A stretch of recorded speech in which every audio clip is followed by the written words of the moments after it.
ఓం నమ శివాయ. అఖండ హిందూ ఆధ్వర్యంలో ఒక మంచి సేవా కార్యక్రమం జరిగింది. ఈ వీడియోలో కనిపిస్తున్న వ్యక్తి పేరు ఆజాద్ ప్రసాద్. ఇతనిది ఉత్తరప్రదేశ్. గత 6 నెలల క్రితం ఇతను మతిస్థిమితం కోల్పోయి మణుగూరు పరిసర ప్రాంతాల్లో తిరుగుతూ జీవనం సాగిస్తున్నారు. ఆయన వివరాలను సేకరించి గత 6 నెలల కాలంగా అఖండ హిందూ కుటుంబ సభ్యులు ఆయన ఇంటి చిరునామా కనుక్కోవటం కోసం నిత్యం ప్రయత్నాలు చేశారు. ఈ సమయంలో శ్రీనివాస్ గారు గత 6 నెలలుగా ఆయనకి ఆహారం, సమయం అన్నీ కేటాయించి ఎంతో ప్రేమను, సేవను చాటుకున్నారు. అందుకే వారికి మా హృదయపూర్వక కృతజ్ఞతలు. అదేవిధంగా ప్రభుత్వ ఆసుపత్రిలో ఉన్నటువంటి 4 డాక్టర్లు మానవత్వంతో స్పందించి అతనికి అన్ని రకాల వైద్య సేవలు, చికిత్స అందించారు. వారి సేవాభావానికి, వారి మనసుకి మా హృదయపూర్వక ధన్యవాదాలు.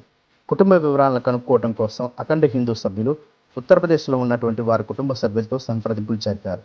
అలా సంప్రదింపులు జరిపి మొబైల్లో వాళ్ళని కాంటాక్ట్ చేసి వాళ్ళ కుటుంబ సభ్యులతో మాట్లాడించడం జరిగింది.